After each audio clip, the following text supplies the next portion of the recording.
Okay, Bismillah ar-Rahman ar-Rahim. So this is Bab ma dhukira fi dhahabi Musa fil bahri ila al-Khadiri wa qawlihi ta'ala hal attabi'uka ala an tu'allimani mimma ullimta rushda. So this chapter, the previous chapter was Bab ikhtibatul ilm, the jealousy um, for knowledge, if I'm not mistaken, um, and hikmah. So being like envious of knowledge. Now, this chapter is entitled um, Dhahabi Musa fil Bahri ila al Khadir, Mhm. the traveling of Musa in the sea to Khadir. So, the book is Kitabul Ilm. So, we're trying to make a connection between the Bab and the chapter Mhm. with the book. So, the connection looks obvious, right? In the Kitabul Mhm. Ilm about knowledge. Now, this is the journeying of Musa for the sake of knowledge when he went to Mhm. meet Khidr or Khadir. Mhm. So this is what the hadith is about. So um, now to make that connection, so the last chapter was where we always try to place the bab in the kitab to Mhm. understand Bukhari's vision, and we place the babs in sequence. So the previous one was, about like, so prior to the previous one was about the virtue of knowledge. And then the previous one was knowledge, since it's so great and virtuous, you should be envious of that. You should want more of it. When you see other people that have it, you want to be like them. And then this chapter is, since you want to be like them, you're envious for it, you have to travel for that. You have to endure hardship for that. You have to endure difficulties in order to gain knowledge. So that's how it's a perfect sequence. Now, so knowledge is so precious, you should travel the land and the seas. That's kind of like the hidden message here. And the statement of Allah is Hal attabi'uka ala an tu'allimani mimma ullimta rushda. This is what Musa said to Khadr when he arrived to him. This is Surah Al-Kahf. Mhm. So first of all, Khadr. Who is Khadr? So in where we come from, we call him Khizr. Right, Khizr. Mhm. Uh, but there's different ways of pronouncing his name. Um, there's Khidr, Khadir. It comes from the word green, Khadira. Mhm. Um, so Khidr, yeah, Khidr, Khadir, Khidr. Um, so it's a title, and it's most of the books of Hadith. They say the proper or the more likely correct term is Khadir. That's why if you read it here in most books of Hadith is Khadir. So Khadir. So Khadir or Khidr is where's Asif? Asif can give you a whole series of lectures about him. So he's an individual shrouded in mystery. Mhm. It's shrouded in mystery. We don't know much about when he lived, um, who he was. There's so much debate, just like we don't know his name. In some sources, his name's given as like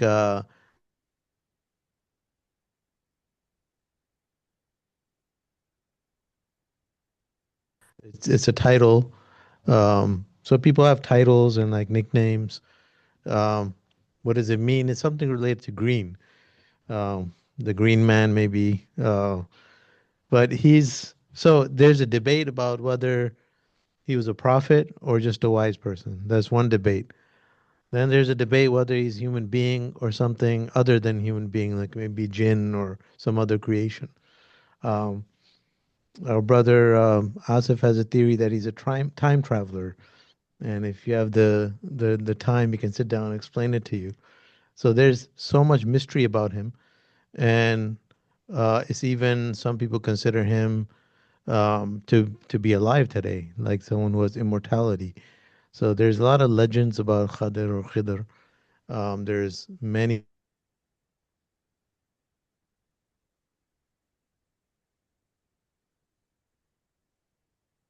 Musa, and Musa, we know that he's so it's in the Hadith. We'll get to the Hadith. We'll talk more about Khadir.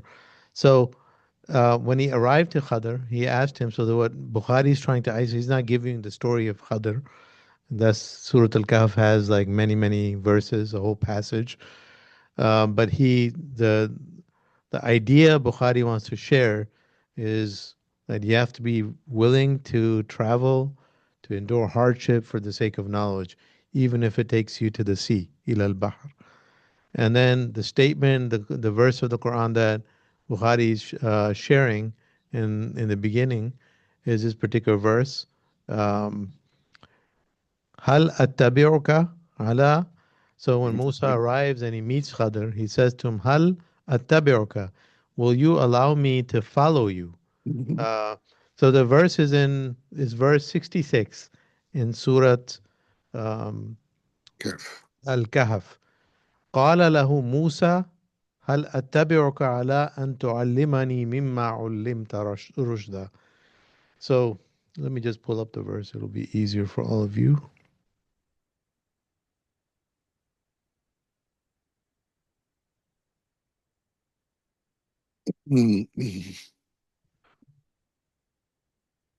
So 18, we'll look up 1866.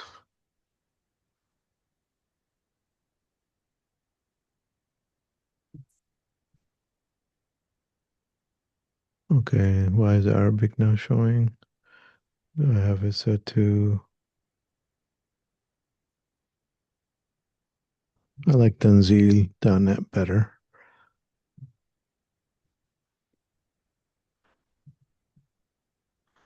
Okay. قال له موسى هل أتبعك على أن تعلمني مما علمت رشدا. So the translation, let's do a fixed translation box. Musa said to him, May I follow you that you may teach me something of the wisdom which you have been taught. And what did Khadr say to him? قال إنك لن تستطيع معي صبرا. He answered, You will not be able to bear with me. You don't have the patience for that. وكيف تصبر على ما لم تحط به خبرا. And for how can you be patiently bear with something that you cannot encompass with your knowledge? And then Musa said, he pleaded with him, قال ستجدني إن شاء الله صابرا ولا أعصي لك أمرا. You will find me, inshallah, patient, and I will not disobey you in anything. So the verse that Bukhari shares is just that beginning. هل أتبعك على أن تعلمني مما علمت رشدا. Which what part of that is he highlighting? A student coming before a teacher or someone who has more knowledge, asking for him to share that knowledge, some of that knowledge or wisdom. And the words used are rushda, rushd. So this is an important. Um, it's very straightforward and important. Now the hadith itself. So now let's look at the isnad, then we'll come back to the topic. So hadathana, who is the teacher of Bukhari here? Muhammad bin Muhammad Zubayr. ibn Ghurair. Ghurair. The English book Fathul Bari has a mistake. It says Ghuzair in there, so there's a mistake. There's a couple of mistakes in some of the books. I looked up Hadith Decoded or Unlocked. What's the one that you showed? So, because Sunnah.com had a mistake in the Arabic, and I looked up, I remembered the website you told us about, and that had the same mistake. So apparently they're just taking from there, same data. It's a small mistake, not a major mistake. But so Muhammad ibn Ghurair az-Zuhri. So this isnad, first of all, this isnad is a Zuhri isnad. Everyone in the isnad is Zuhri until you reach the top. So Zuhri is just a title. Where does Zuhri come from? Anyone know who Zuhri is or where it comes from? Zahara. Zahara means like No, a that's flock. law. This is Zai, Zuhri. Oh, yeah. Uh, That's a different word. I mean, we uh, know Ibn Shihab az-Zuhri, he's in the chain, but it's not only him. All four people before him are Zuhri. So it must be like a title or it must mean something or else. or a city. It's a city then, It could be a city, yeah. a So that's the town. possibilities. If everyone has a title as Zuhri, it could be, what are the possibilities? It could be a city or it could be Mhm. a tribe. Yeah, So or it a could be a tribe. tribe. Mm. So Muhammad ibn Ghurair, let me look up the lineage. I've been playing with AI to give me charts, and it is it is amazing, but you just have to double check everything. Yep. Hmm. Yeah. Muhammad ibn Hurayr.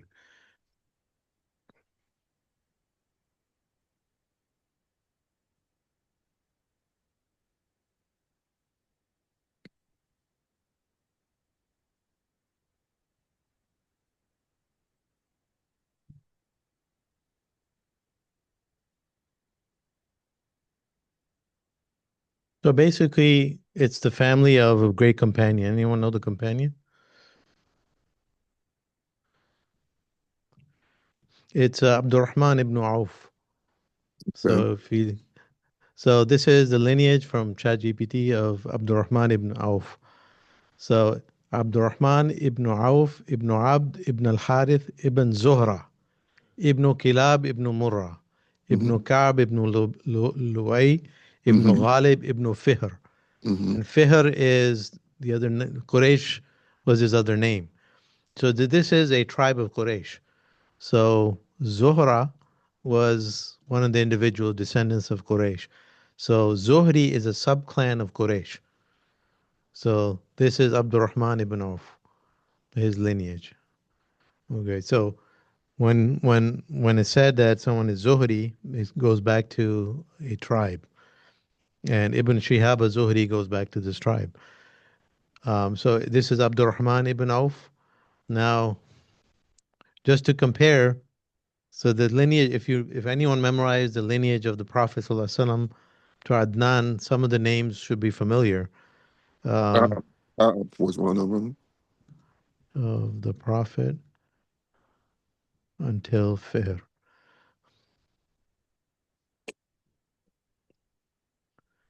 So the Prophet ﷺ, Abdullah ibn Abdul Muttalib, ibn Hashim, ibn Abd Munaf, ibn Qusay, ibn Kilab, ibn Murrah, ibn Ka'b, ibn Lu'ay.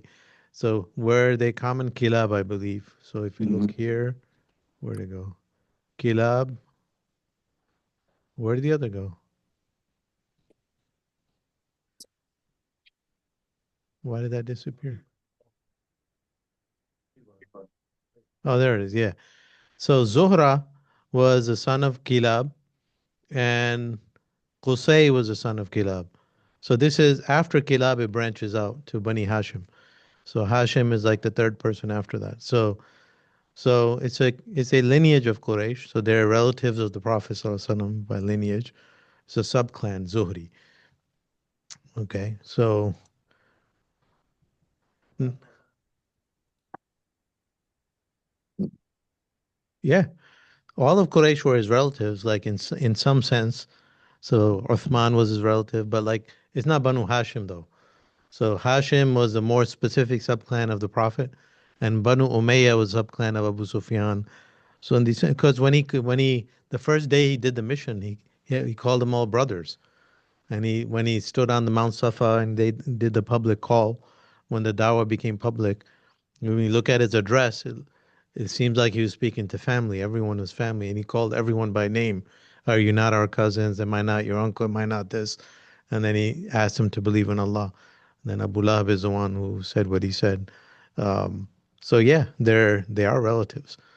So Muhammad ibn Ghurayr, let me give you his lineage. He's one of the teachers exclusive to Bukhari, and we don't know when he died, but he's a descendant of Abdurrahman ibn Auf. So his lineage is Muhammad ibn Ghurayr ibn al-Walid ibn Ibrahim ibn Abdurrahman ibn Auf. So the son of Abdurrahman Ibrahim, this was his grandson. So he settled in Samarkand in Uzbekistan, Bukhara, ultimately. So originally they're from Medina because they're from the family of Abdurrahman ibn Auf. And he's one of the teachers only Bukhari has. Muslim does not have him. None of the six have him as a teacher. So his grading is he's thiqah. He's included among the thiqat. And he relates from Ibrahim or Yaqub. He relates from Yaqub ibn Ibrahim ibn Sa'd. So Yaqub ibn Ibrahim ibn Sa'd is also Zuhri. So his lineage is Yaqub ibn Ibrahim ibn Sa'd ibn Ibrahim, the son of Abdurrahman ibn Auf. So this is a family tree. So Muhammad ibn Ghurayr, this makes, I think, his uncle. So Yaqub ibn Ibrahim ibn Sa'd. This is the great grandson of Ibrahim, and Muhammad ibn Ghurayr is the grandson of Ibrahim. So this would make his uncle. So Yaqub ibn Ibrahim was a senior hadith expert from the family of Abdurrahman ibn Auf. He was the teacher of Imam Ahmad, the teacher of Ali ibn al-Madini, Ishaq, and others. And he ultimately settled in Baghdad, and he passed away in Baghdad. He was trustworthy, reliable, and his hadith are in all the books. And he relates from who? His father. So he relates from his father, who is Ibrahim ibn Sa'd. Ibn Ibrahim. Ibrahim ibn Sa'd is the grandson of Ibrahim, the son of. Um, so you can see the lineage is going up and down, but they're all from the same family, the family of Abdurrahman ibn Auf. So his father was a teacher of Imam Shafi'i. So he's pretty prominent. He was also a great Imam, reliable. Um, Harun al-Rashid had put him in charge of the treasury in Baghdad, Ibrahim ibn Sa'd. And his father Sa'd, he's not in the chain, but his father Sa'd was Qadi of Medina. So you have Muhammad ibn Ghurayr, he's a Zuhri, Yaqub ibn Ibrahim, and then Abi means Ibrahim, and then they relate from Salih. So Salih ibn Kaysan, he died in the year 140. He's a great tabi'i from Medina. He was a teacher of the children of Umar bin Abdul Aziz, and he was a companion of Zuhri, and he learned from Zuhri, but he's actually older than Zuhri. So he's relating from Ibn Shihab, and Ibn Shihab is Zuhri. So he's from that family too. So you have one, two, three, four Zuhris in the hadith. Only Salih is not a Zuhri, but he's among the companions. So Salih ibn Kaysan was a great scholar. There's a lot we can say about his biography, but I think I'm going to limit the biography slightly. And then Zuhri, and then Zuhri relates from Ubaidullah, and there's an Ubaidullah here, Ubaidullah ibn Abdullah. So which one was this? Ubaidullah ibn Abdullah. That's one of the seven jurors of Medina. So Ubaidullah ibn Abdullah ibn Utbah. He was from the family of Ibn Mas'ud. So we talked about him a lot. So he died in the year 94. So he's among the Tabi'un, and he says, أخبره عن Ibn Abbas. So the companion is Ibn Abbas, but there's more than one companion here. So Ibn Abbas أنه تمارى هو والحر ابن قيس ابن حصن الفزاري.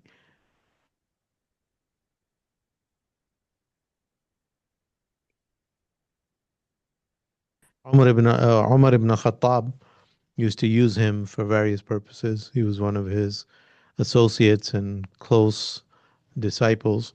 So Ibn Abbas, Tamara means to argue or discuss. He was arguing with Hur ibn Qais fi sahibi Musa about the companion of Musa, because the Quran doesn't say who it is. It doesn't mention the word Khadr or Khidr in the Quran. So they're arguing about who that person is. قال ابن عباس هو خضر. Ibn Abbas's view was that his name was Khadr. Now, Al-Hur ibn Qais was a scholar of the Old Testament, or the Torah. It should be called the Torah, not the Old Testament in those times. Um, Now, the story of Khizr or Khadr is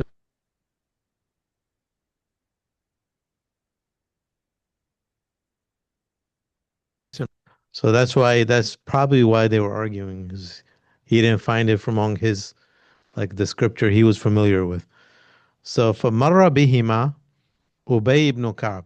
Then they met another companion, Ubay ibn Ka'b. So both of them they're arguing, and ultimately they met Ubay ibn Ka'b. So when they see him, فَدَعَاهُ ibn Abbas, Ibn Abbas called him to settle the dispute. فَقَالَ إِنِّي تَمَارَيْتُ أَنَا وَصَاحِبِهِ هَذَا صاحبي هذا في صاحب موسى الذي سأل موسى السبيل إلى لقيه. So we are arguing about the companion of Musa, the person to whom Musa traveled. هل سمعت النبي صلى الله عليه وسلم يذكر شأنه? Do you remember the Prophet speaking about him? Did he ever mention him? So when companions they met each other, this is what they would do. They would ask you, "Do you remember anything from the Prophet? Do you remember any because everyone has different memories and they all have different experiences." Um, قال نعم. He said yes. سمعت رسول الله صلى الله عليه وسلم يقول. I heard the Prophet صلى الله عليه وسلم say. So Ubay ibn Ka'b now relates what the Prophet said. بينما موسى في ملأ من بني إسرائيل جاءه رجل. So Musa was among the leaders of Bani Israel. Mala are leadership, the people, the elite. So he was among like probably the elders of Bani Israel. And a man came to them while he was with them. So another man came. فقال هل تعلم أحدا أعلم منك? That man said to Musa, do you know anyone more knowledgeable than yourself? قال موسى لا. Musa said no. So the man asked him a question. We don't know who he was, but he said, do you know anyone more knowledgeable than yourself? Musa said no. فأوحى الله إلى موسى بلى عبدنا خضر. So Allah revealed to Musa, rather there's our servant Khadr who knows more than you. فسأل موسى السبيل إليه. Then Musa started asking around for the sabil, the directions to that person. So ultimately he was guided to فَجَعَلَ اللَّهُ لَهُ الْحُوتَ آيَةً. So ultimately he was guided to taking a fish with him as a sign that will lead him to that person. وَقِيلَ لَهُ إِذَا فَقَدْتَ الْحُوتَ فَارْجِعْ فَإِنَّكَ سَتَلْقَاهُ. So the sign was this fish. When you lose this fish, that's where Khadr will be. وَكَانَ يَتَّبِعُ أَثَرَ الْحُوتِ فِي الْبَحْرِ. So what kind of fish was it, or what was going on? So it seems like it was like a miracle. So probably it was a live fish in a container of water. So Musa was told to travel by the water, and wherever the fish jumps out back into the sea, that's where you'll find Khadr. Some reports they say it was a cooked fish and is a miracle. They add more like spice to the miracle, that it was something cooked and it'll come alive and you'll lose it and things like that. That it was his food. But it's likely that it wasn't. It was like a sign. He was supposed to carry this type of fish, not as his food. The food was separate. And he probably left it by water in various locations to see where it would respond. Wallahu alam. فقال لموسى فتاه أرأيت إذ أوينا إلى الصخرة فإني نسيت الحوت. So basically what happened is, like, he doesn't tell the whole story, but like he's recalling details what the Prophet told him, and the rest of it is in the Quran. He lost the fish. Musa fell asleep, and the fish jumped out while he was asleep, and Musa kept going. And then the servant that he was with him, he said, "You know, we lost the fish a while back. I forgot to tell you." فإني نسيت الحوت وما أنسانيه إلا الشيطان أن أذكره. This is part of the Quran. That servant told Musa, "Well, I forgot to tell you, we lost the ship, the fish. We lost the fish, and it was Shaitan that made me forget." قال ذلك ما كنا نبغي. Musa said, "That's what we were looking for. That was our whole aim. That's what we were trying to find." فارتد على آثارهما قصصا. Then he tried to retrace his steps backwards. فوجد خضرا. And then he found Khadr. فما كان من شأنهما الذي قص الله عز وجل في كتابه. And then the rest of the story as it is in the Quran. So, you know, that's the end of the hadith. So the hadith doesn't tell you the story of Khadr. You would go to tafsir and read Surah Al-Kahf to know the whole story, but there are many lessons here. The main lesson that Bukhari wants to share is look at the idea of Musa traveling for the sake of knowledge, and also the idea of like Musa was a prophet. Allah spoke to him. He was knowledgeable. He wasn't bragging when he said he doesn't know anyone more knowledgeable than him. He just meant it as a statement of fact. And then when he was informed that there is someone that knows more than you, then immediately he wanted to find that person. So the lesson there is like even when you know things, when you're a scholar or you're at a certain position or status, it shouldn't prevent you from learning more and seeking out people who know more than you. There are always people that would know more than you. Now, was Khadir more knowledgeable than Musa in general, or was it something more specific? So that's one of the things about Khadir. People say, well, he was even higher than Musa, so they use that to prove that he was a prophet. But actually, more likely, he, if he was more knowledgeable than Musa, he would have been the prophet, the Nabi. Allah would have been speaking to him. But he had some things that Musa could learn. So Allah was trying to teach, likely was trying to teach Musa a lesson.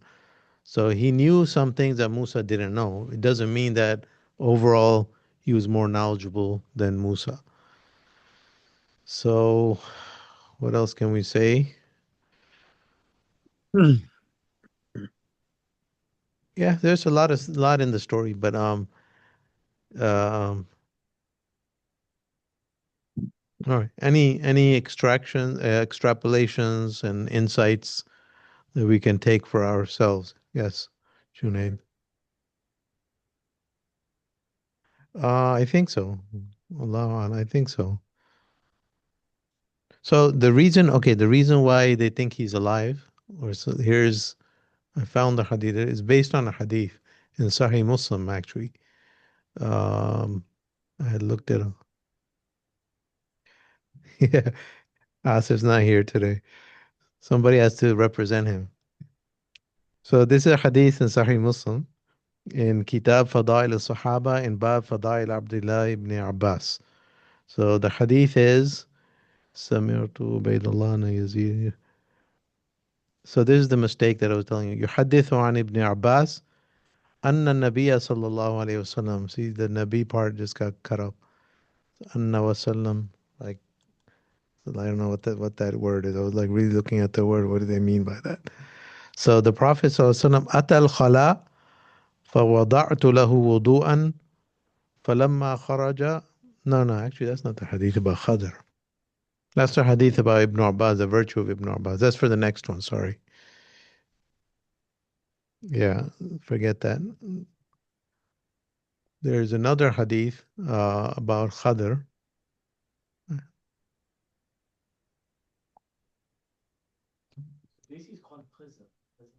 Yeah, so we said there are different ways of pronouncing the name. I think it's this hadith. So Khidr, those are different ways, but most hadith experts say Khazir, or Khadr is the proper way. So it's Sahih Muslim in Kitab al-Fitan wa Ashrat al-Sa'a.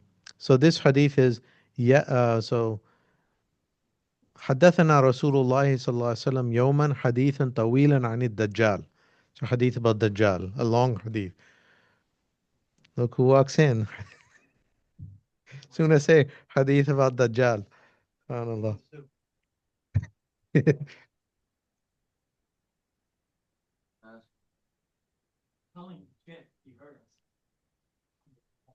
Yeah, he timed that entry perfectly.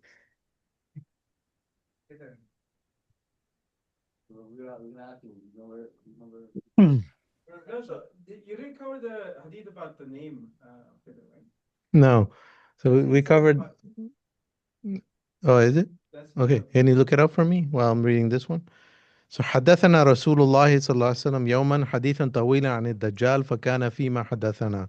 So it's a long hadith about Dajjal, and he describes the Dajjal that يأتي وهو محرم عليه أن يدخل نقاب المدينة. So I'll just read the English. He will come, but he will not be allowed to enter the mountain passes to Medina. He will be um, he will alight at some, or he will like dismount at some of the barren tracks near Medina, and eventually he will kill someone and bring him back to life. He would kill a man and bring him back to life. And then when he brings that man to life, that man will say, by Allah, I had no better proof for the fact that you are Dajjal than the present time. Then the Dajjal tries to kill him again, and he will not be able to kill him, this man. So, فَلَا يُسَلَّطُ عَلَيْهِ. That's the end of the hadith. قال Abu Ishaq, one of the sub-narrators, he says, يُقَالُ إِنَّ هذا الرَّجُلَ هُوَ الْخَضِرُ عليه السلام. So one of the sub-narrators of the hadith, he says, it is said that this man, Dajjal, will not be able to kill is Khadr. So based on that and other reports, this whole idea developed that he's still alive or he doesn't die. That's his opinion. Yeah, it's his opinion. Yeah. I'm just telling you where it potentially came from. Yes. Do you have it on sunnah.com? You can pull it up here. What's the number?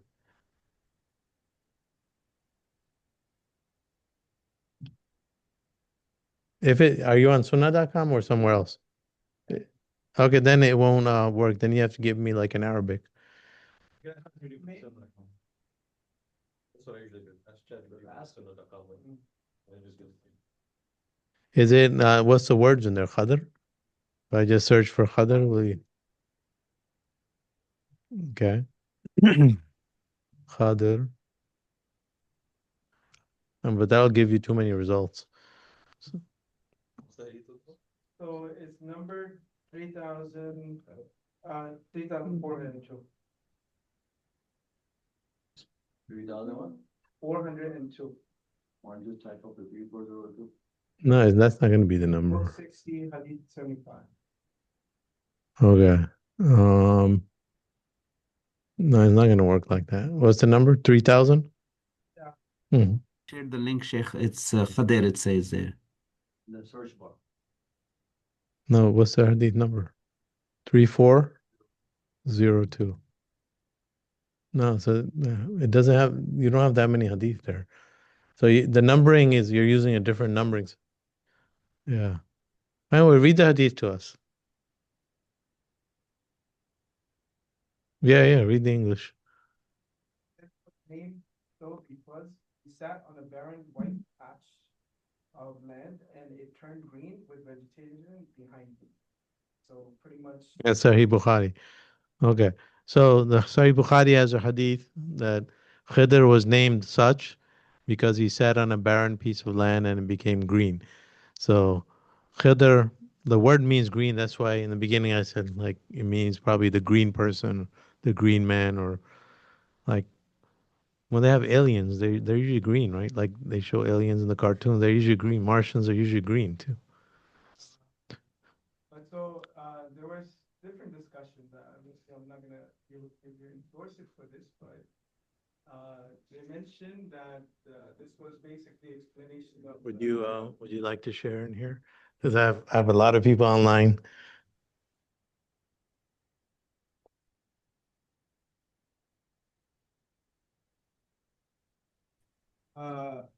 Oceans are meeting, but they're not mixing.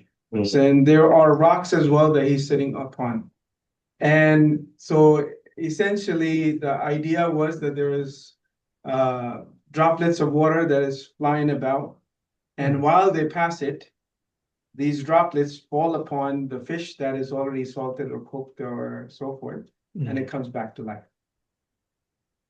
Good. So, and this is basically you could say furthering the idea that, where he gets the land to become green and so forth, because he has these qualities.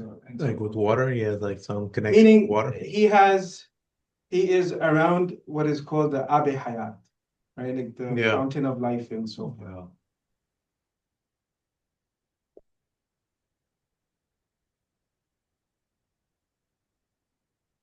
Sunnah.com, you can find it.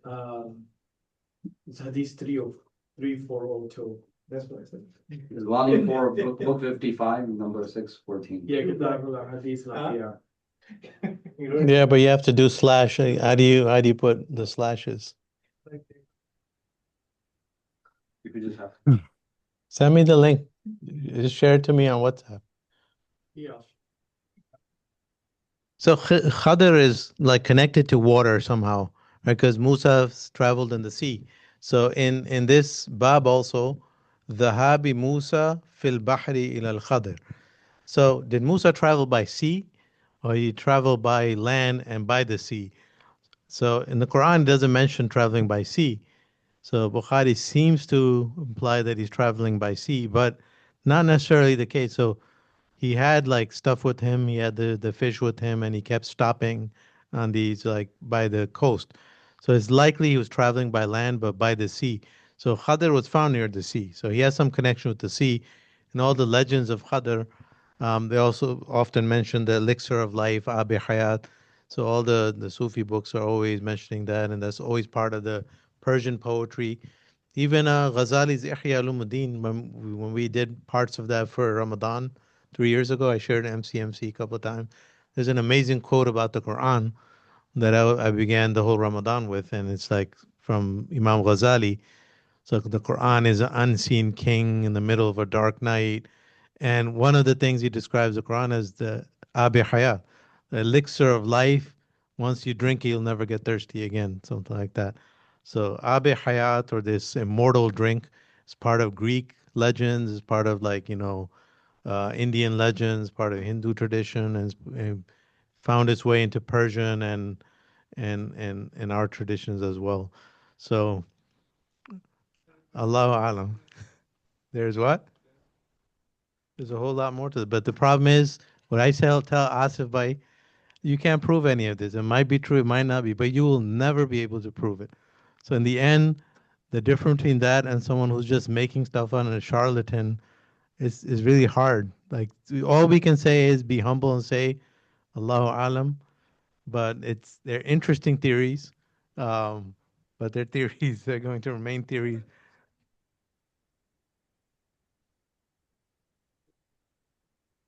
Meant to be made proven and so forth. The chosen. Are you one of those? Are you one of those?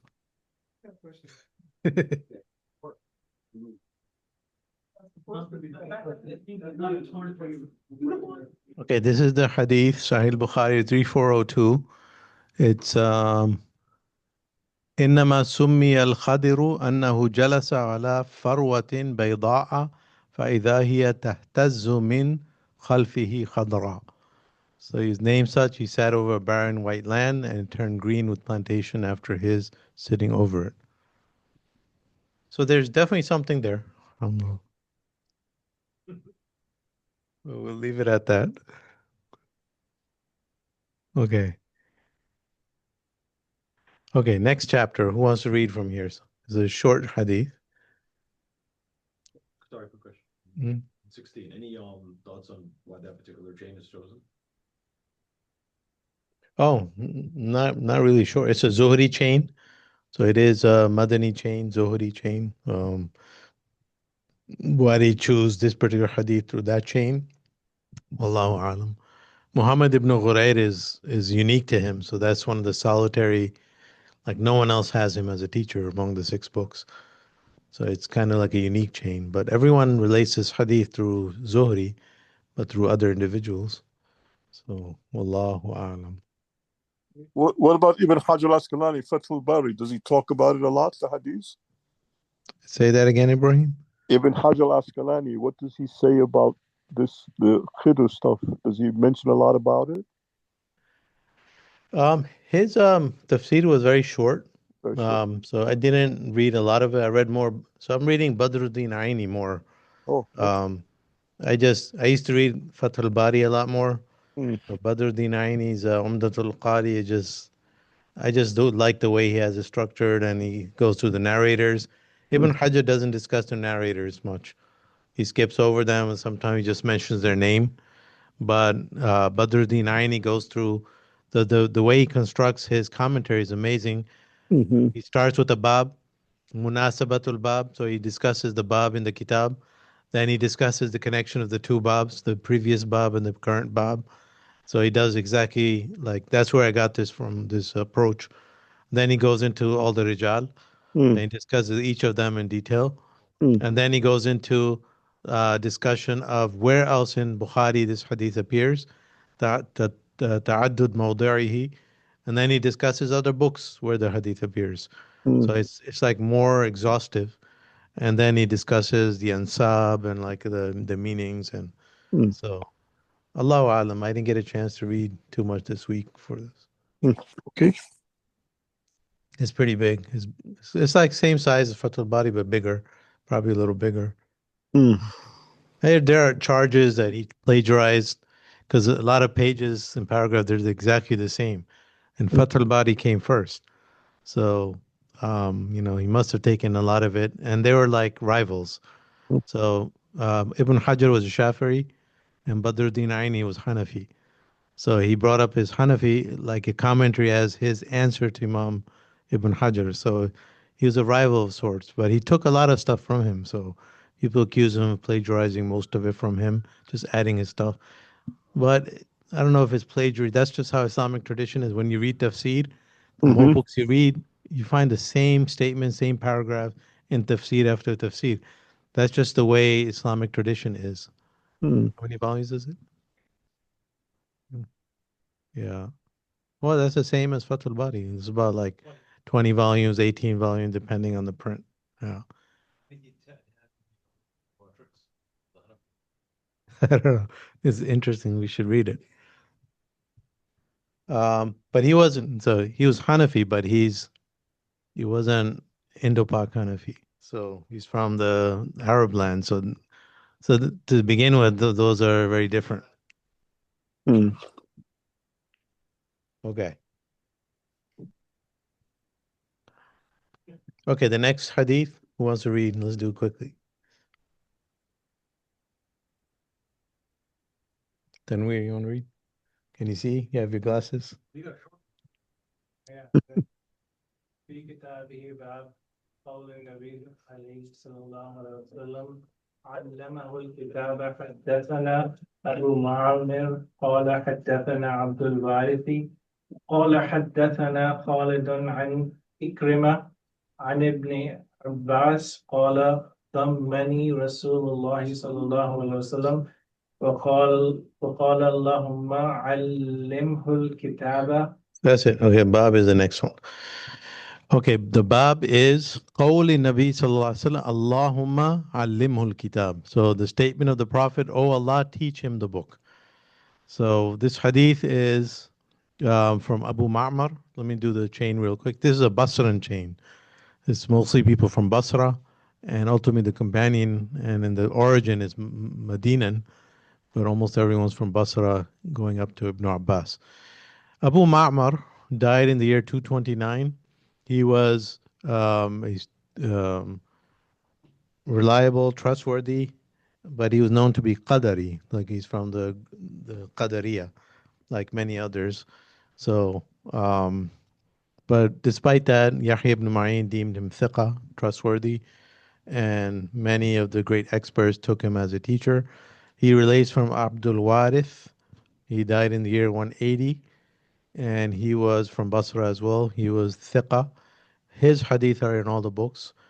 And then Khalid died in the year 141. So let me just circle the names. Abu Ma'mar, Abdul Warith, Khalid. So Khalid ibn Mahran al-Hadda, he was a great tabi'i who saw Anas ibn Malik, and he's also reliable. And then they relate from Ikrimah, and Ikrimah from Ibn Abbas. So Ikrimah is the freed slave of Ibn Abbas radiallahu anh. So Ikrimah is one of the great sources of tafsir from Ibn Abbas. So Ikrimah was North African, he was Berber. Um, all the hadith or the biography, they will say kind of Barbarian. But when you speak to Moroccans, it's just interesting. Maybe someone knows. Moroccans don't like the people who are from they don't like that term because it's like a term that's used against them. The word barbarian comes from the same term.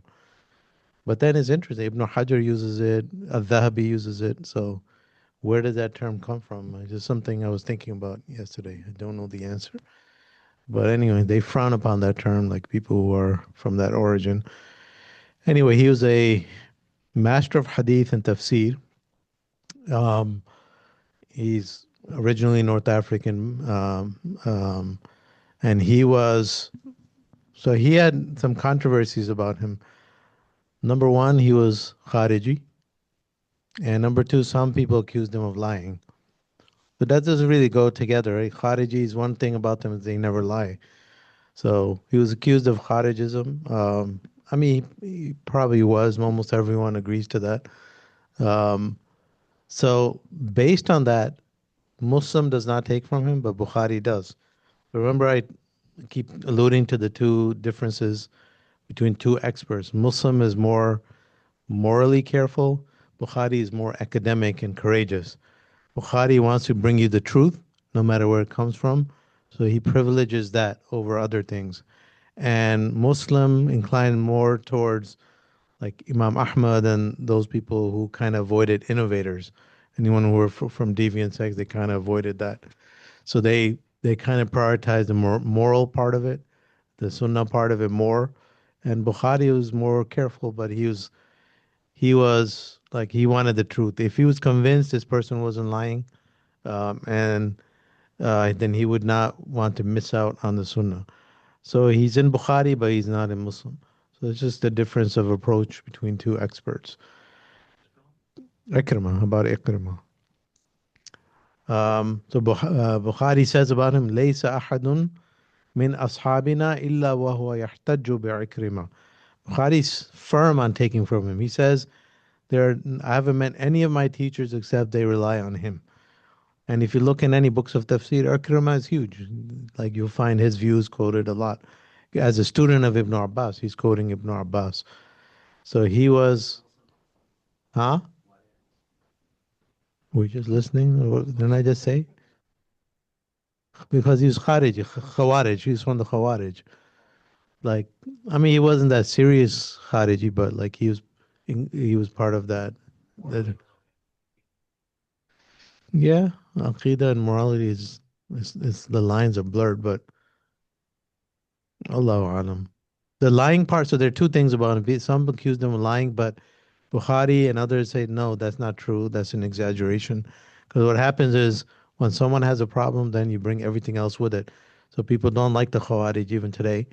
So anyone they don't like in many countries, they call them Khawarij, Khariji. They just label them that. And then they bring other things. So once you're labeled, then all the other labels start following. So the lying part is the actually like unfair, unjust. Imam Zahabi, I think, writes about that. But the Khariji, he was part of the group, but like, he still was an expert and narrator of Ibn Abbas's knowledge. And just, yeah, What you just gave him, how he said, like, text is that? Tarikh al-Kabir is in his Tarikh al-Kabir. Um, Ibn Hajar says this, he is thiqa thabt, the scholar of tafsir,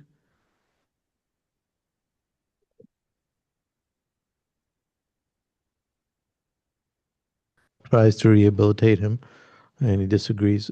Imam Ahmad, even though he's so careful about innovations, he says, yuhtajju bihi, like you can rely on him. He has, he's someone to be relied upon.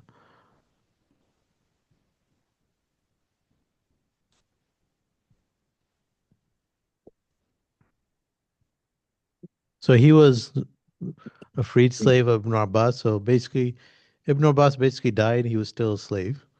So Ibn Abbas's son Ali, he sold him to Khalid ibn Muawiyah for 4,000 dinars. And then Ikrimah, like he said to him, "You sold your father's knowledge for 4,000 dinars." So he tried to guilt him.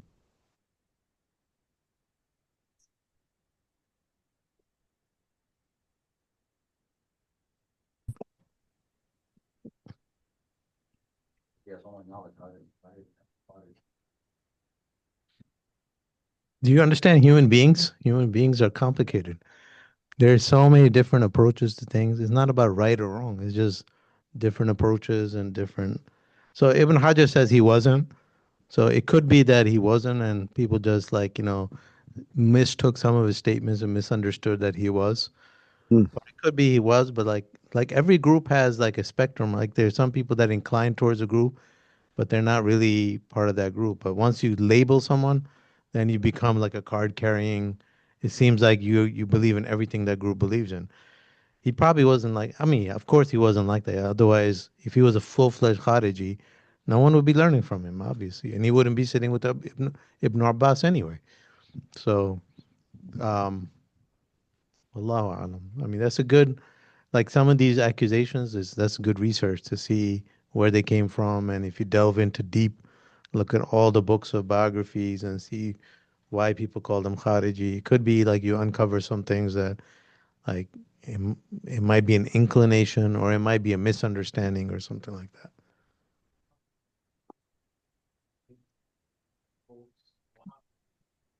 Yeah, yeah, yeah, yeah. It goes back to like 1800s actually. I read a book last 2 days. Sher Ali Tareen has an amazing book. He's a Princeton University scholar. So he has a book on the Deobandi and Brailvi divide, and he analyzes in detail from the founders. So it's crazy some of the stuff in there. Like so, Ahmad Raza Khan, his main contention against Rashid Ahmad Gangohi and Qasim Nanotwi and Ashraf Ali Thanwi, the three founders of Deoband, his main contention against them that they were Wahhabi.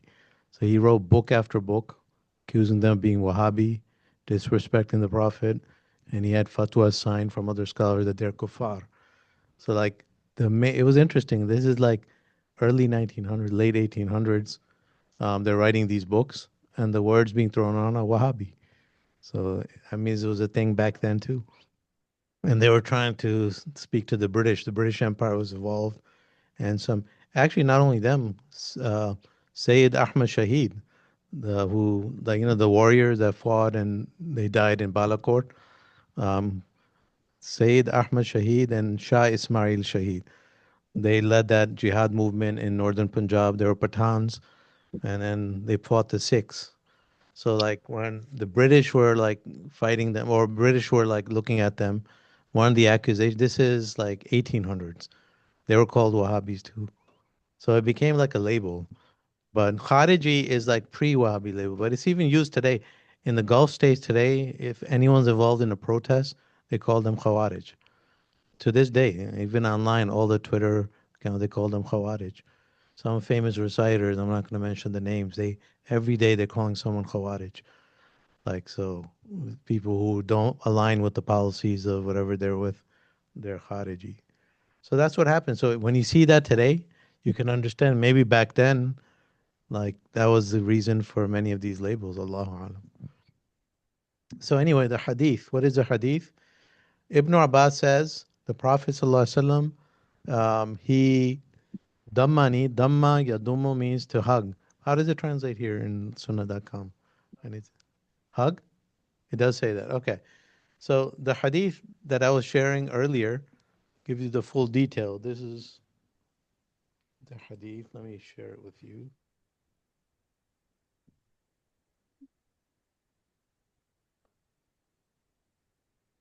Is this it? Yeah. So the Prophet came to relieve himself in an open place. Atal khala fawada'tu lahu wudu'an. So I placed like a container of water to help him. When he came out, falamma kharaja, he found it and he said, Man wada'a? Who put this pot of water here to? Um, so Ibn Abbas says, I did. So when the Prophet did, he was so happy. He hugged Ibn Abbas and he said, Allahumma faqih. That's the hadith of Sahih Muslim.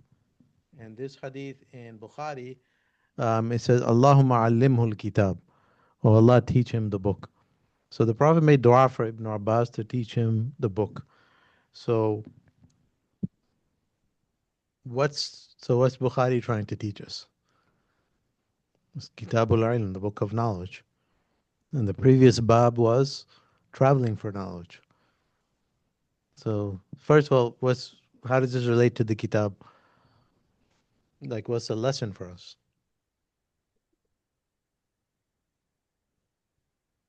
Okay, good. Ibn Abbas was blessed in knowledge. The Prophet made dua for him. But like, what about for us? That's Ibn Abbas.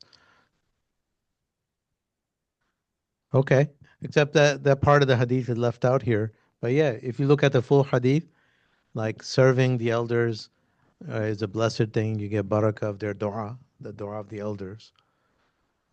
What else?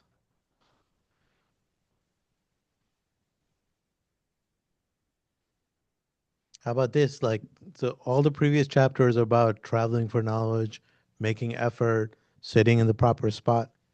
Now, this one is making dua for it. So maybe the lesson here is that you have to understand that knowledge is something that ultimately you have to work for, but Allah gives it to you. It's a gift and a grant from Allah Azza wa Jal. So that's why, you know, Allah says, وَعَلَّمَكَ مَا لَمْ تَكُنْ تَعْلَمْ. Allah says to the Prophet, we gave you knowledge that you did not have. Allah says, يُؤْتِ الْحِكْمَةَ مَنْ يَشَاءُ وَمَنْ يُؤْتَ الْحِكْمَةَ فَقَدْ أُوتِيَ خَيْرًا كَثِيرًا. Allah gives wisdom to whomever He wills. And whoever is given wisdom is given great thing. And the previous hadith, like two hadith prior to this, مَنْ يُرِدِ اللَّهُ بِهِ خَيْرًا يُفَقِّهُ فِي الدِّينِ. Whoever Allah wants good for, He gives him understanding of deen. So Allah gives it. And then the Prophet even said, Ana qasimun wallahu mu'ti. I just distribute and Allah is the one who gives. So the lesson here is that Allah is the one who gives knowledge. So if you realize that, then you still make effort, but making dua for knowledge and being sincere and realizing that Allah gives it to you. That could be the lesson. Now, the connection between the previous hadith and this hadith. So the previous hadith, Ibn Abbas was arguing with someone, right? And then they went to Ubay ibn Ka'b to settle their argument. And now this hadith, the Prophet is showing you, or Bukhari is showing you, why Ibn Abbas was right in the previous hadith. Because the Prophet made dua for him. He hugged him and made dua for him. So that's another connection. It's not random. The Badruddin Aini points this out. Um, what else? The previous hadith, Musa is learning from Khadr. And this hadith, Ibn Abbas learns from the Prophet. He's serving him, he's by his side, and he's with the Prophet, and he's humble before the Prophet. And he's a recipient of his dua. So when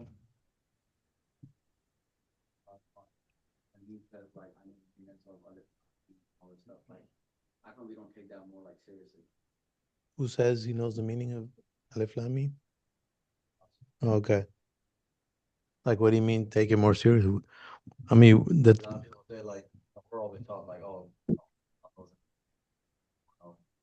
no, because it was lost. Like, so okay, deeper question. The question is why Ibn Abbas knew so much. Why don't we benefit from him more? Like, specifically about the Quran. The problem is, like Ibn Taymiyyah said, Ibn Abbas had tremendous knowledge, but there was no companion about whom people fabricated as much as Ibn Abbas. So that didn't happen with Ibn Umar as much, didn't happen with Aisha as much, didn't happen with other companions. Why? Because Ibn Abbas was from the family, right? He's from Ahl al-Bayt, he's Bani Hashim.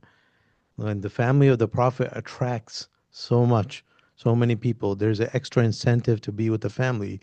So that is why Ahl al-Bayt had the Shia tradition developed based on a lot of 99 lies and one truth.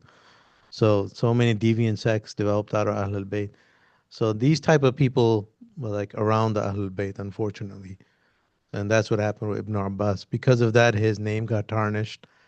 There are many books written like the Tafsir of Ibn Abbas, published as the Tafsir of Ibn Abbas. Mostly they're inauthentic. So that's the problem. It's not that he was like unreliable. It's just that people messed him up. That's what happens when you try to defend someone and you do it in these ways and you don't like You use weak evidences, just to bolster someone that you want. You wind up hurting him. And that's what happened with Ibn Abbas, unfortunately.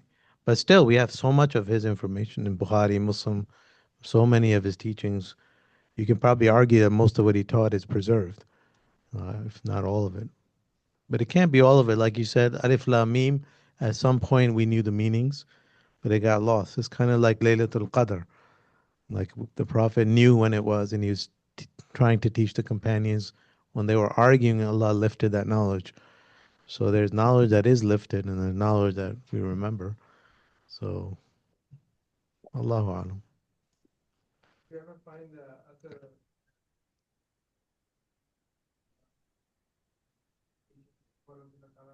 about the Laylatul Qadr being mentioned through the photo of Yeah, I found it. It's Ibn Abbas. It was Ibn Abbas, yeah. So Ibn Abbas has nice tafsir of Laylatul Qadr.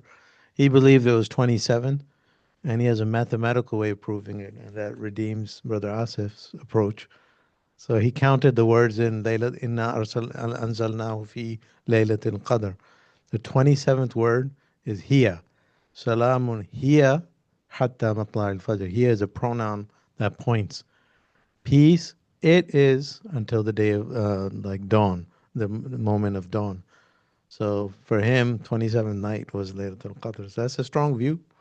It's a view of Ibn Abbas is based on this mathematical analysis of Surah Al-Qadr. Yeah. I don't know. Should we do more? What time is it? 9:08. What do you guys say? Okay, the next bab has two hadith. If we do them quickly, we'll be in good shape. They're short, but they're two hadith. So, who wants to read? فضل العلم حدثنا سعد بن No, that's not. It's this one. oh above it. But read bab mata yasihu.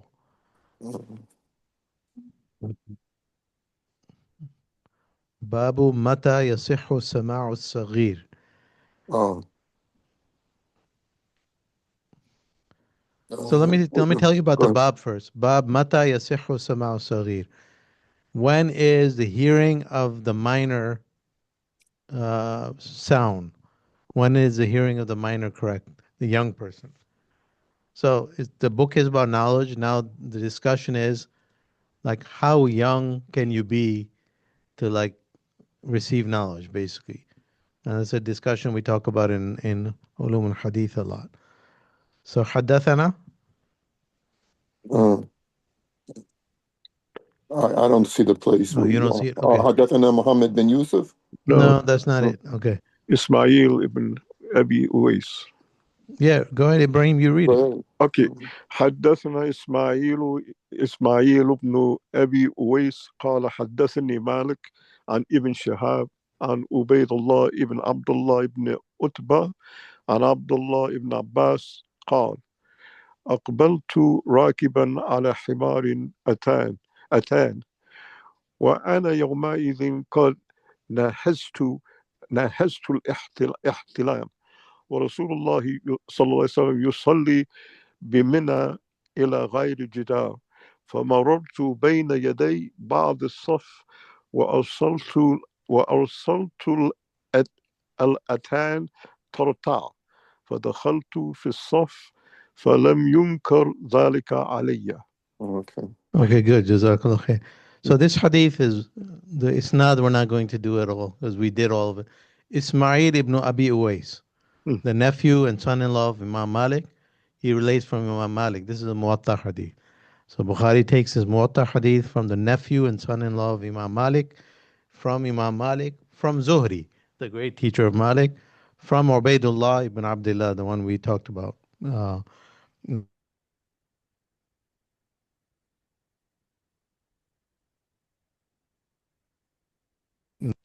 أقبلت راكبا على حمار أتان. I came riding on a female camel وأنا يومئذ قد ناهزت الاحتلام. Um, and on that day, I was very young, like before puberty. What does nahaza mean? I don't recall. What is the translation in sunnah.com? Okay, so I just attained the age of puberty. So he must have been 10, 11, 12. One of those, probably close to that age. Um, so that was he was young, very young. Wa Rasulullahi yusalli bi Mina, and the Prophet was praying, leading Salah in Mina, in the Hajj. Ila ghayri jidarin, without any wall. Is that what the translation is? Without a wall? Right. Okay. فَمَرَرْتُ بَيْنَ يَدَيْ بَعْدِ الصَّفْ. And he said, I was young. I walked between the people praying, between the rows. وَأَرْسَلْتُ, and I let go the camel, tartar, just to walk, just to graze around freely in front of the people. فَدَخَلْتُ فِي الصَّفْ, and I entered the صف. فَلَمْ يُنْكَرْ ذَلِكَ عَلَيَّ, and no one objected to that or stopped me. So as a young boy, he's just walking around the people praying, crossing over in front of them. And he let his camel cross over in front of them. So, and no one stopped him. So, what's the point Bukhari is trying to prove? Mata yasihu sama'u saghir. So it's just about young people. How young do you have to be, like, to convey to learn knowledge, and then you convey it later. So basically, the bar was pretty low for receiving knowledge. You could receive knowledge very young, but to teach, you need to be older. So for teaching, the bar was a little higher. The standards were higher because now you need to be knowledgeable. You have to have some of the prerequisites, but anyone can learn. So what's the minimum age of learning? That's kind of the discussion. So It's puberty. Bob, it says, at what age may you be listened to? no, that is wrong.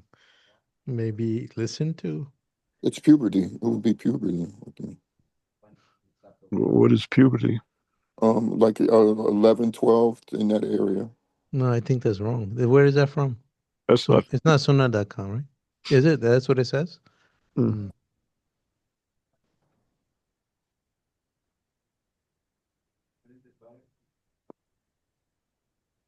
Yeah, it's about hearing reports.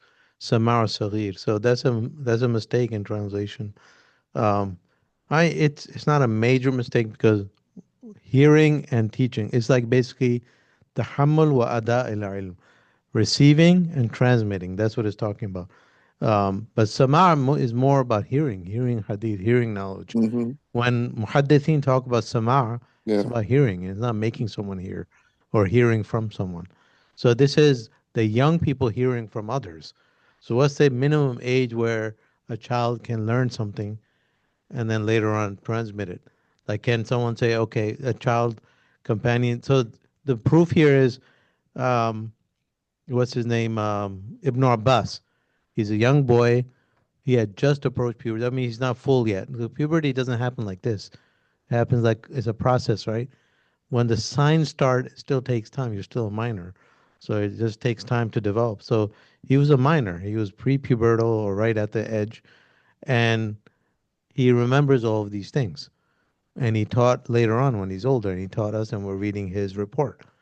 So this proves that someone that young has memory, and he can share that later. He learned that. He learned, what did he learn? He didn't learn any statements.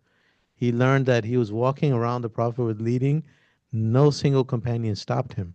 That means that prayer was valid. So he's trying to prove a point that young boys, like children, when they come through the Saf in Salah, it's not a big deal. It doesn't break the Salah. And also maybe it proves like you have to be a faqih. They'll look at it differently. It might prove that the imam is a sutra. So then if the imam is leading, then it doesn't matter with the others. They don't have to stop people from moving in front of them. But anyway, this is Ibn Abbas. Now the next hadith makes it more clear. So we could just do that real quick. It's even shorter. So حدثني محمد بن يوسف قال حدثنا أبو مسهر قال حدثني محمد بن حرب حدثني الزبيدي عن الزهري عن محمود بن ربيع.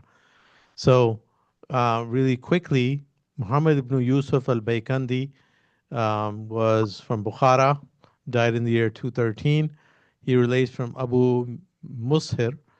Abu Mushir was a scholar from Damascus, died in the year 218. Abu Mushir was brought to Baghdad during the Inquisition when Imam Ahmad was in prison, and the ruler wanted to test him like they did with all the scholars. So they ask you, tell us about the Quran. Is it the word of Allah or created? So he said it's the word of Allah.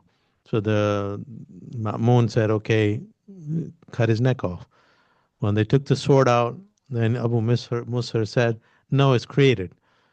So he didn't kill him, but he put him in prison. So he told him, well, had you said that before, I would have spared you, let you go. But now I know you just wanted to, like the sword made you say that. So you still get imprisoned for the rest of your life. So he died in prison in Baghdad. So anyway, Abu Mushir, um, and then who's after him? Muhammad ibn Harb. So Muhammad ibn Harb died in the year 194. He was a Qadi of Damascus. This hadith has two people from Damascus, and he was Thiqa. He relates from Zubaydi.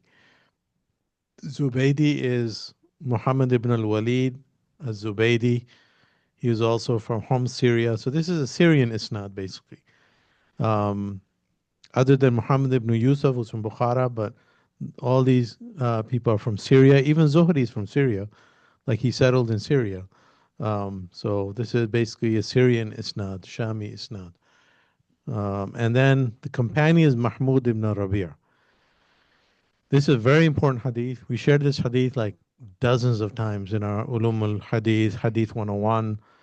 قال أقلت من النبي صلى الله عليه وسلم مجة مجها في وجهي وأنا ابن 5 سنين من دلو.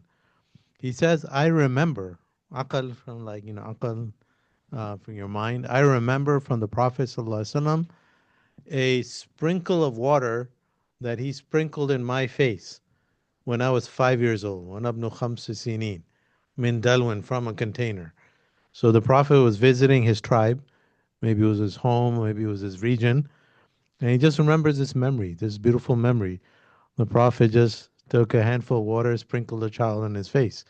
He said, I was 5 years old, and he remembers that. This hadith is in multiple places in Bukhari. So this proves that even at 5, you can learn. And it was fine. So the previous hadith is puberty. This hadith is 5. So you can, some scholars look at it literally. They say Bukhari is saying minimum is 5 years old, maximum is when you reach puberty. Because at puberty, you're an adult. So the range between 5 and puberty, you're allowed to learn and transmit that later. But other scholars say it's not meant to be literal. It doesn't mean, it means anytime you have memory. There are people who have earlier memories. In Hadith 101, I gave up index cards. And one of the questions I asked was, what's the earliest memory you have? And how old were you? So, and we just got different responses. Most people have that, what I remember from the responses, and we taught many, many years, so they vary. Like most people have 8, 9, 10. There are a couple of people had age 3 on there. Like they remember something, learning something at the age of 3. But I would say the majority are like prior to 10. So it's like 5, 6, 7, 8, 9, 10. So, and this is Mahmud ibn Rabi'. At the age of 5, he remembers something vividly. And it's something that teaches us great akhlaq and is part of Sahih Bukhari. Wallahu ta'ala a'lam. Sheikh, I've got a quick question. Which, hold on one second. In the next chapter? Oh, okay, yeah. Yeah. This hadith, it's used again and again by Bukhari to prove certain points. Here he's proving the minimum age, but then it also appears in Kitab al-Riqaq. Yeah, the heart softeners. Um, subhanallah. Well, what about the husband and wife and the sprinkling water? What about that hadith? What's that hadith? Not the hajjat, yes. Oh, okay, were there Imran by? Yes. Yes, so quick question. The previous hadith where you mentioned that the narrator walked between the actually in front of the marartu, in front of Mhm. the sufuf, and he let his himar loose, his donkey loose, and then he entered the saf. Now I know the Imam is in the front, but afterwards, no one objected that he was just passing in front of others and, he let his donkey loose to just, roam around and graze in front of others. So I'm just wondering what would happen. Like from the fiqh ruling, as long as the Imam is in the front, um, is that enough, or Yeah, and so for what we learn is, I don't know which madhab has that, but like the imam is the sutra of all the ma'mumin. So geez. like the people, the followers, their imam is a sutra. So you don't pass in front of the imam, but you can, if you need to go around um, between the sufuf, then it doesn't break the prayer. You don't need to like argue with that. Another thing could be that this was in Mina. It wasn't like in a masjid. It was an outdoor situation, and is probably it's well, not probably. It was during Hajj, and in Hajj, all sorts of things happen. In Hajj, you see all sorts of things, and you'll see some brothers are really like um, they're really strict, and they're like, "Your prayer does not count. All you people, your prayer is not counting because there's a sister next door," and like you can't control these things. So all sorts of things happen in crowd situations. So, Right. but here he said he remembers freely walking and the Mhm. animals walking in front, and they didn't stop him. No one said anything. You would remember someone scolded him, like "Beta, ye na karo" or something like that. You Right, would right, remember that. Gigi. Okay. Thank you. Jazakallah khair.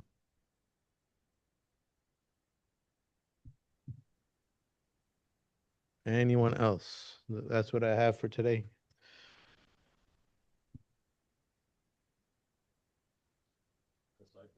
Hmm.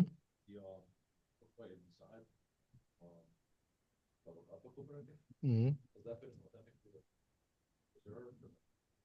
I was trying to reach her place last week, but I don't know if that book is even online. I think so. Like, is referred to a lot, and mostly referred to in other books of Rijal. Yeah, Qala ibn Sa'ad, Thiqa, or like Allahu Alam. I don't know about the manuscripts of Tabaqat ibn Sa'ad.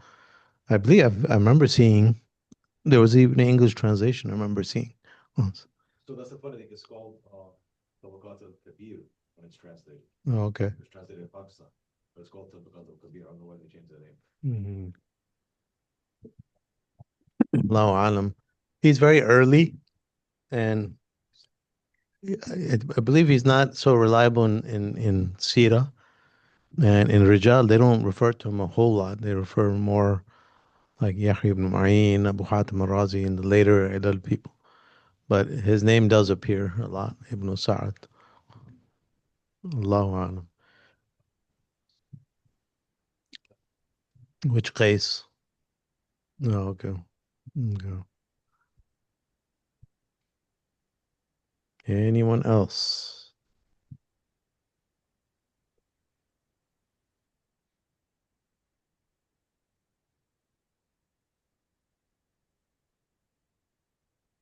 He was more in tafsir. So you look up like people who did work on tafsir because he's mostly like Ibn Abbas, his tafsir. He's a repository of the tafsir of Ibn Abbas. So you look in Rijal books also, but also, and then Aqidah books, early Aqidah works also might mention that. So because like his main issue was the Aqidah, and um, but I'm sure because he's so like one of the big issues in Al-Murrijal and Ulum al-Hadith is Akrimah, the status of Akrimah. So I'm sure there's PhD dissertations done on him that gives you everything. So you just have to search. On ChatGPT don't show anything.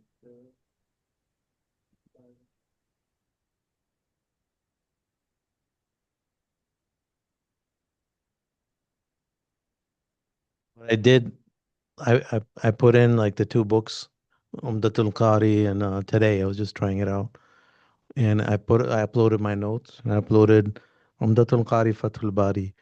And I said, look at my notes, look at my template, the way I describe Bukhari, and just read the next hadith and just give me my notes. Like do the analysis for me, all the rijal and stuff like that. So it looked amazing. But then when you start reading it, like one of them, the date seemed off. It was like died in the year 190 something, but he died in 147. Then I looked up Ibn Hajar. No, I looked up Siyar. It says 147. I read it a few times. I said, can you double check that date? Immediately says, oh, sorry. The date is, but the second time was wrong too. It was date is actually 180. I said, please, that's not correct. Double check the source. And then it just keeps apologizing. And so it makes up information. So that's scary because how many people rely on this stuff? I mean, even verses, it messes up verses. It messes up. But I think it's about prompting. You have to know how to prompt it, and it can do amazing things if it can be accurate. I don't know why it does that. It's not. It's just getting basic information from the book. It shouldn't be messing that up. That's so annoying because like even for Quran, why would he mess up Quran? That's not. So in the prompt, why can't you, in the prompt I didn't ask him a general question. I said read these two works and give me the information from these two works, and it messed up from those two books. I uploaded them as PDF. So even then it messed up.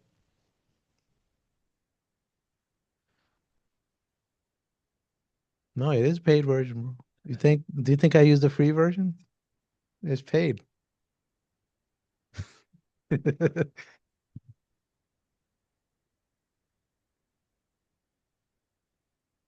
Okay, online students, you are hereby dismissed. هذا وصلى الله وسلم على نبينا محمد وعلى آله وصحبه وسلم.